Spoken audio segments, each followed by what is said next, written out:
Hello friends, welcome back to VOW DAYS. Welcome to the mains test discussion. This is the first test that we are discussing and this is part 2. Yesterday we have discussed part 1. Hope you have seen and enjoyed it. Okay.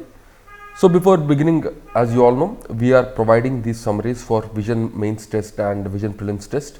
Okay. And also we are providing the videos along with them. These videos are available in YouTube at free of cost. So the only thing what you have to do is just register using the link that we have provided in the description. So if you register for 1 week, you will be getting all the content at free of cost. Okay. Now let's quickly begin. So yesterday we have discussed till question number 5. Now we will discuss the 6th question. The 6th question is on the separation of powers.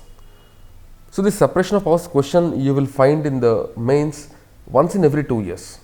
Almost every alternate year question is coming directly on the separation of powers. So this becomes very important for us. So you can directly start with the definition of separation of powers. So political authority of the state should be divided into legislative, executive and judiciary, and these 3 powers must be separate and act independently. So like this it is given. There is another definition which you can use. This is the one which I have prepared. The separation of powers is the bedrock of democracy edifice of the Indian parliamentary governance. The functioning or performance of the public institution is directly based on it. So this you can directly use it, this definition for the separation of powers. Okay. So see, this is a model, like this is a model notes for a topic like separation of powers. So you can use this and you can also prepare notes for other topics in this similar way. So before the mains, you can just revise this in a very brief way and you will be able to retain all the information. So that's why I am showing you this. Okay. So this is the notes I have prepared for this separation of powers. You can pause the video and take a screenshot. So this, after writing this definition, the need for this separation of power you can write. Okay. So the judiciary. So there has to be equilibrium in among all the important pillars of the democracy that you can write. You can write the articles, Article 50, Article 122, Article 121, Article 211, 212, right, Article 361. You can write all of these articles because these articles will fetch you more marks. It will enhance your answer writing capabilities. It will enhance your answer, and it will take that to the next level. Okay, so that will give you more marks at the end of the day, right? And also, don't forget to mention the Rajanarayan case. This is very important. Mention the Rajanarayan case, right? And separation of powers. So why we are talking about this separation of powers? So because of the breach that is happening. Maybe you can talk about the judicial supremacy or you can talk about the judicial activism. Because of all of these things, we are witnessing this.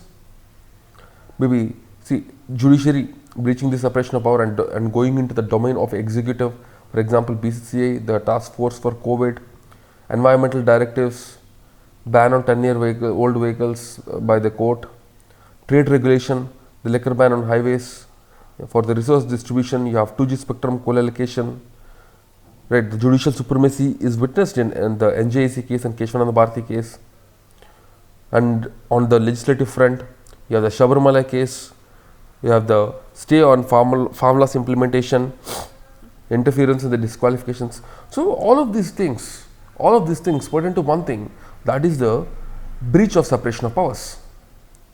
Though Article 50, Article 122, 121, 211, all these articles talk about separation of powers, but it is still breached.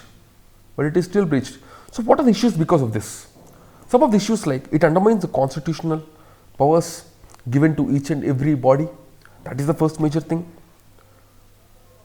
And second important thing is judiciary does not have accountability because all the executive tasks that we are witnessing, they are the tasks of executive because executive is then responsible to both the legislature and the people.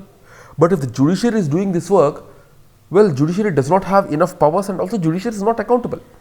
What about the people who lost their jobs because of these directives of the court? Let's say the court has banned the liquor sale on highways. What about the people who lost their jobs who are working in these liquor shops? So all of these things are there which the executive will take care of. So that's why it's always important to have that separation of powers so that the balance will be ensured in the system. You can read about all of these things. Okay, so what is the way forward? The self-restraint by judiciary, improving quality of legislation. It should be guided. It should be guided by the experts, and their opinion has to be taken. The spirit of laws has to be maintained. So all of these things you can just write. Okay. So the same things are given here, the articles and all. Okay. Right. Now let's move on. Now let's see the next question, the 7th question. So 7th question is directly on the veto powers of the president. So veto powers of the president. So for a bill to become an act, the president has to sign that bill. But if the president does not sign, then that is called the veto power, guided by Article 111. So see, generally these kind of veto powers and all, we will not study specifically for the mains, but we will study for prelims. So this prelims knowledge that we have gained will be helpful even in the mains. Okay. So this is about veto power. So what are the veto powers that are available? The absolute veto, the suspensive veto. Okay, they are available. The pocket veto. You can just briefly mention these things. And also when you're writing these things, always give examples. See, for example, absolute veto. So absolute veto, the president can give example. The president has given in this the PEPSU appropriation bill. In 1991, the salary amendment and pension of members parliament bill. Members of the parliament bill. So these are the various instances where the president has used his veto powers. So you have to give the examples. Also the suspensive veto. The suspensive veto is when it is basically the power of the president to return the bill to the parliament with or without consideration. That is called a suspensive veto. Next, you also have the pocket veto. The president power to not act upon a bill is called the pocket veto. If the president is not acting, so that is also you have to mention. Okay. So example, you can give this President of India used the pocket veto to prevent post office amendment bill from becoming a law. So all these examples you have to give it. So giving these examples only will fetch you the extra marks that I said. Okay. So here veto, we have to remember Article 111 and the examples for absolute veto, the Pepsi appropriation bill, PEPSU, not Pepsi, PEPSU appropriation bill and all. And also for the pocket veto, remember this post office amendment bill. Okay. Now let's move on to the next one. Departmental standing committees. So departmental standing committees, the parliamentary committees of both houses related to various ministries or departments. They consist of MPs from both the houses across the political parties, and they function throughout the year. There are 24 department related standing committees in India, out of which 8 work under Rajya Sabha and 16 work under Lok Sabha. So these are the facts. As I said, generally we will read only during prelims. So if you have read for the prelims properly, half of your work is done for mains also. Half of your work is done. Because at the end of the day, it is this prelims knowledge only we are going to consolidate and we are going to use it in a different way. Right. So see, these department related standing committees, the basic definition you will get from your prelims knowledge. The number of committees, 24, that also from prelims knowledge you will get. Okay. So you have to plan your prelims preparation in such a way. Right. And also make use of these videos. See, here we are discussing this. Generally, these kind of discussions or this kind of paper discussion we will not come across in general. Okay, so do make the best use of this, right? So in the last 10 years, the Parliament has met for 67 days per year on an average. So thus the committees which meet throughout the year can make up for the lack of time available on the floor of the House. So that is the first advantage for the standing committees and all. Next, also the standing committees, they provide forum where members can engage with domain experts. So this is the second advantage.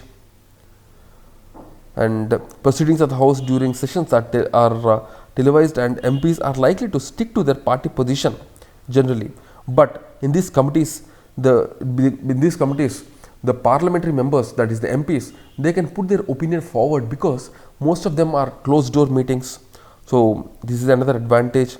Also they study and examine all the estimates of the expenditures and all the demands of grants and allocations, spending by ministries, utilization levels and policy priorities of each ministry. study policy issues in their ministries and make suggestions to government, and the government has to report back. Based on this, the committees then take an action taken report which shows the status of the government's action on each recommendation. So like this, the department related standing committees have various advantages. So these 4 advantages, the 4 or 5 advantages if you write, and if there are issues, just mention that issue as well, the data, and you are done. You have written a very good answer. Okay, especially the 10 markers, this kind of basic static information will become very important, because already you have less space. So in that less space, if you can write good static content, you will get very good marks, right? So next question is on the pressure groups. These pressure groups basically are the organized associations, unions, or organization of people having common interest. Through organized efforts, they try to influence legislature, executive, and other decision makers, and they influence all of them in their favor. Examples: FICCI, Association, India Against Corruption. Just all of these things you can write. Okay. So now, what are the techniques that are used by these pressure groups? The pressure groups generally used various techniques. They use. Okay, for example, influencing the politicians, the mass actions, the bunds, the strikes and all, influencing legislators, and also providing them political support during elections, providing them funding during elections. So all of these things are various methods used by these pressure groups. Okay, for example, the techniques here, see, first is provide necessary information to the concerned people. So providing information to the people, that is one way of gaining people's trust and asking people to fight against the government. For example, the Kaiga project in Karnataka, raising awareness for this project was done by the pressure groups over there. Okay, and the next one, influencing legislatures for making or removing specific provisions. For example, you have these industrial bodies called Association. What they do is they do lobbying. They will go to the legislatures and they will tell the grievances, because these big people, these big industrialists, they even fund the political parties, so they will have that leverage. So what they do is they just go to these political parties, they go to these people who are in power, and they will ask them to take decisions in their favor so that the industry can thrive. Also, they influence through PILs in court. Well, PIL is one of the best means to control the government and to obtain proper information, okay, and also to ensure that justice is done to maximum people. So, for example, Medha Patkar and her associates have exercised this vast pressure on the executive during the building of this Narmada Dam and resettlement for the people affected by the Sardar Sarovar project. So, this is another important thing. And also carrying out Satyagraha. So, we have this India Against Corruption back then during the Lokpal and Lokayukta movement. So also recently the farmer protest in 2021 to repeal the farm laws, that also was witnessed. Right. Just a second. And also as I said, the funding of political party campaigns to influence policy making, distributing pamphlets, issuing press releases. Okay, so even you can write about these YouTube videos and all, the social media, because these days social media is the trend. That also you can write, social media. Okay, so these are various things that you can write. So what are the types of pressure groups? This also you can just, so if it is not asked, just draw a small box towards the right hand side and just write types of pressure groups: student organizations, the trade unions, ideology based, tribal organizations, okay, labor organizations, business group, farmers group, and have one example for all these pressure groups. Have one example.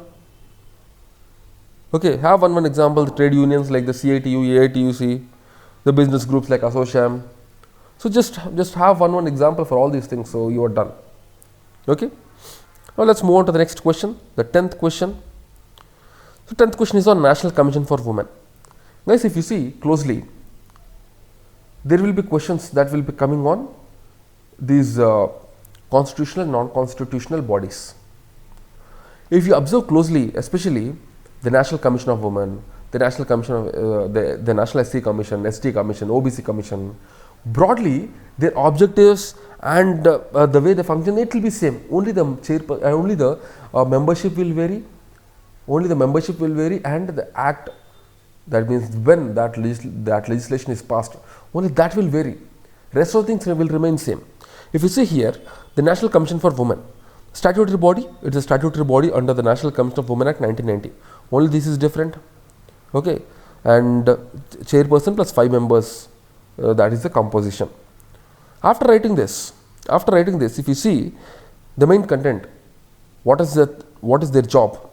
First is investigating matters, providing annual report to the government, providing recommendations for effective implementation of the safeguards and all, take up cases for violation of the constitutional provisions, right? And next, look into complaints and take suo motu. So if you see properly, these are the same functions of National Commission for SC, National Commission for ST, National Commission for OBC. All of these commissions, basically functions will be same for all the bodies. So whichever body you take, just remember this extra information, like when the act was passed and all. If you just remember that, broad functions will be same. Broad functions will be them. There will be 1 or 2 differences. Just note down these 1 or 2 differences so that you can use it. But if you remember these broad differences or these broad provisions, in exam you will be able to answer them easily. Okay, that is the thing. Next, So role of NCW in the women empowerment. So women empowerment, so what they support the women during the tough times. They provide them technical support, and also they develop a fully functional online system for registration and all for the complaints. It also takes suo motu cognizance, and the women will get more support because they are one of the vulnerable sections of the society. Providing assistance for resolving matters related to non-resident marriages and all. Gender sensitization programs for the police officials, they are also conducted. Important issues like child marriage, legal awareness programs, so they are also taken and they are conducted. So like this various things are done, and they try to empower the women, because women are vulnerable section. They are one of the vulnerable section. So generally, whenever these vulnerable sections are there, they need support. These vulnerable sections they need support. Maybe you can talk about the SC, ST, women, so, and also transgenders. So they are basically the vulnerable sections. So they will need support. SC, ST, women, transgender and all. Right. So they will need support. So through these bodies, constitutional bodies, the government try to provide that support to the vulnerable sections. Only then the empowerment will be possible. So empowering all the communities is one of the basic component of the constitutionality.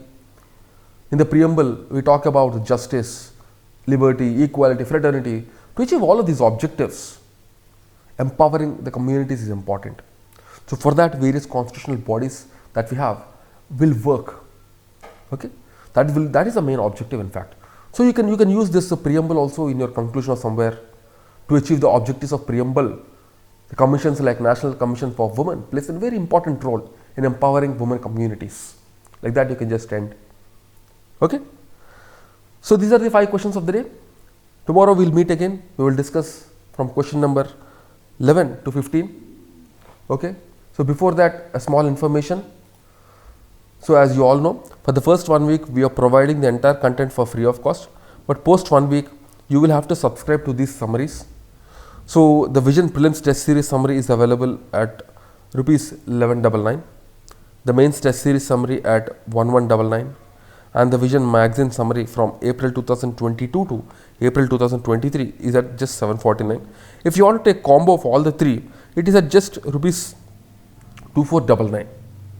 See guys, it's not too much for you to spend for this, but trust me, it is going to make a huge difference in your preparation. It is going to enhance your revision. That is the key objective, and with that objective only we have launched this course for your maximum benefit. So do make the best use of this. If you have any queries, do leave in the comment box. If you have any suggestions, please do let us know.